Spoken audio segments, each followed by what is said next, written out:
وہ غالباً اس پوزیشن میں نہیں ہوں گے کہ دوبارہ الیکشن. تو ہمیں پھر زرداری صاحب جو ہیں وہ اچھا اب مستقبل جو ہے وہ ینگر لاٹ سے آئے گا. ابھی تک ہمارے سامنے نیا فیس کوئی نہیں پاکستان ہے. کے مستقبل کا کوئی آدمی نظر نہیں آ رہا ٹھیک ہو گیا. سوائے بلاول ایک جو ہے نا, اگر وہ سروائیو کر گئے تو پھر آن ایک دا نیا بیسس آف قابلیت کی بنیاد پر نہیں, صحیح. لیکن اپنی ڈائنیسٹی کی بنیاد. اس کی ماں بے نظیر بھٹو تھی. میں بے نظیر کو ذوالفقار علی بھٹو سے بڑی شخصیت مانتا ہوں. بے نظیر صاحبہ, میرا آپ نے ذاتی گزشتہ کئی پروگراموں میں جب ہمیں پروگرام اکٹھے کیا کرتے تھے تب بھی آپ کہا کرتے تھے کہ بی بی کے ساتھ آپ کا جتنا قریبی ایک ریلیشن رہا اور وہ جس طرح سے بہت بی بی محب وطن خاتون تھی. میں بہت قریب ان کے رہا ہوں. ٹھیک ہو گیا. میں کرپشن کے چارجز کو نہیں ڈیفینڈ کرتا, مجھے پتہ ہی نہیں ہے کہ وہ کرپشن کیا نہیں کیا, ہاؤ ڈو آئی نو. صحیح. لیکن میں یہ جانتا ہوں کہ شی واز اے پیٹریاٹ. تو آپ سمجھتے ہیں کہ وہ جینیٹیکلی یا وہ کچھ وہ چیزیں بلاول میں بھی ہیں ہوں گی, جو ان کی والدہ آئی میں؟ بلیو کہ ہوں گی, اگرچہ ان کی بلاول کی تربیت جو ہے وہ بدقسمتی سے اگر بی بی زندہ رہتی تو اس کو پولیٹیکلی وہ اپنے مطابق ڈھالتی. صحیح, ٹھیک. Bibi was a religious person, میں آپ کو بتاؤں. She did believe. اور عمران خان بھی جو ہے نا از اے ویری, لوگ سمجھتے ہیں نا کہ ہی مینس اسلام.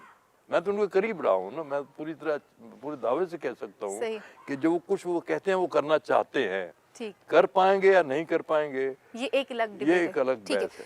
سر وقت مختصر ہوتا ہے, اب اگلے کچھ انٹرنیشنل ایشو کی طرف بڑھتی ہوں. کچھ بات کرتے ہیں اس وقت امت مسلمہ کے حوالے سے کہ اس وقت جو مسلم کمیونٹی ہے وہ کہاں کھڑی نظر آتی ہے. مفادات کی گیم ہی نظر آتی ہے کیا؟ اسرائیل کی اگر بات کی جاتی ہے تو ایک طرف پر ایک بلاگ ہے جو ہم کٹنے مرنے کے لیے تیار ہیں کہ ہم اس کو تسلیم نہیں کرنا چاہتے. یو اے ای میں پہلی فلائٹ آتی ہے, فضائی حدود جیسے ابھی آپ نے خود پہلے کہہ دیا کہ جی آپ کسی کی مرضی کے بغیر اس کی ہوا بھی استعمال نہیں کر سکتے. تو سعودی عرب کی راستے کو, فضائی راستے کو استعمال کیا جاتا ہے, فلائٹ لینڈ کی جاتی ہے, اور پھر یہ بھی کہا جاتا ہے کہ یو اے ای بغیر سعودی عرب کے یہ فیصلہ نہیں کر سکتا تھا, اور سعودی عرب بھی ان فیوچر یہ آ جائے گا کہ ذرائع یہ کہتے ہیں کہ وہ اسرائیل کو تسلیم کر لیں گے. آپ کیا سمجھتے ہیں؟ میں ٹوٹل سچ بولنا چاہتا ہوں. یو اے ای کو خطرہ گوادر سے ہے اور وہ اس کو چائنا سے ہے, سمجھ گئے نا. وہ یو اے ای بیسیکلی ایک اڈا تھا امریکن انٹرسٹ کا شروع سے. میں بالکل میں حکومت پاکستان کے مفادات وابستہ ہیں یو اے کے ساتھ, میں اپنی رائے دے. صحیح. دوسری بات جو میں آپ سے کہنا چاہوں اس کا بڑا مختصر سوال, آپ کو جواب مل جائے گا. بن گوریا اسرائیل کا پہلا پرائم منسٹر تھا. اس نے ایک تقریر کی تھی, اس نے کہا تھا کہ اسرائیل ایک جنگ جیت لے گا, دوسری جیت لے گا, تیسری جیت لے گا, چوتھی جیت لے گا, لیکن اسے ایک دفعہ شکست ہوئی تو اسرائیل کا نام و نشان مٹ جائے گا.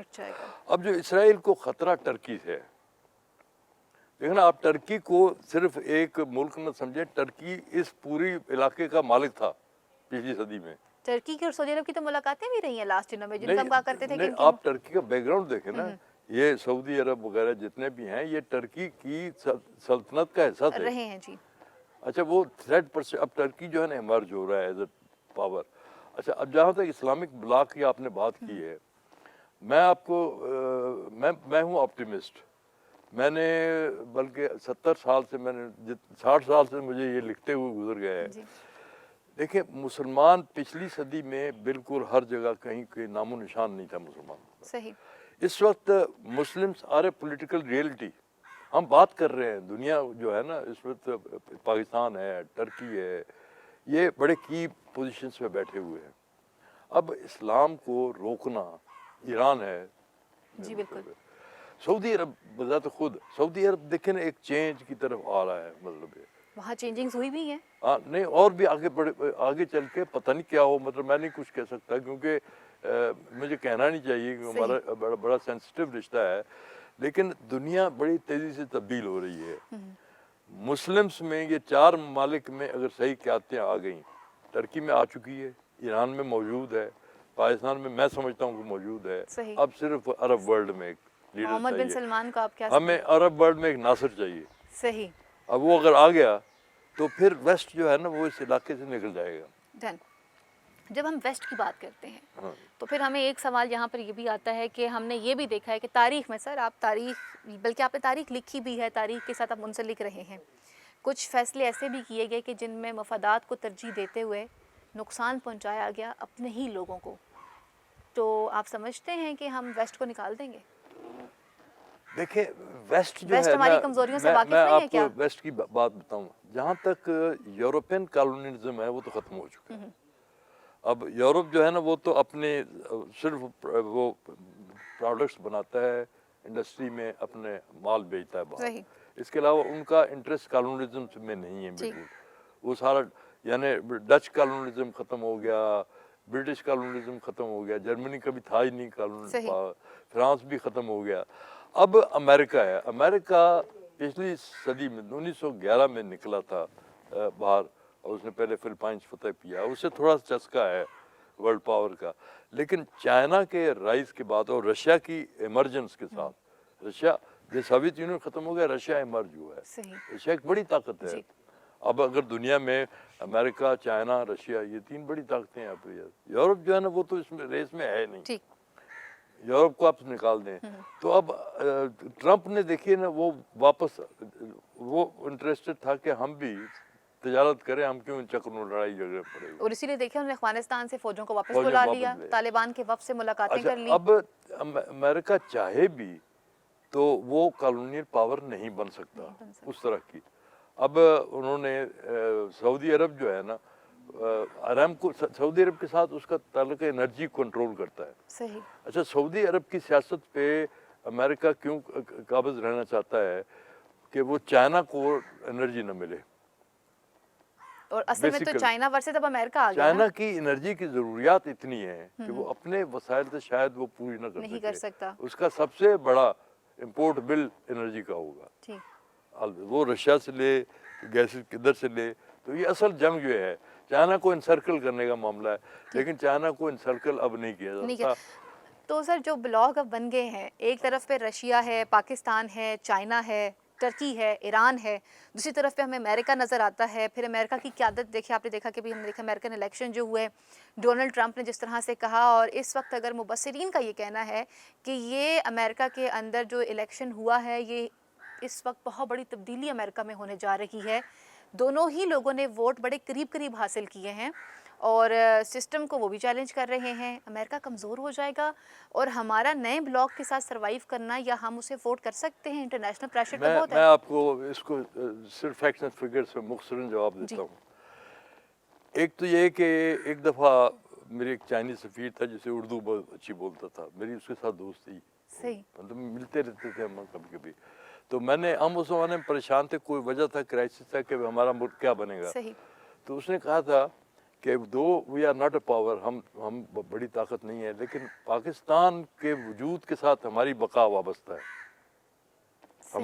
ہم نے پاکستان پہ بڑی انویسٹمنٹ کی ہے، ہم اسے ڈوبنے نہیں دیں گے.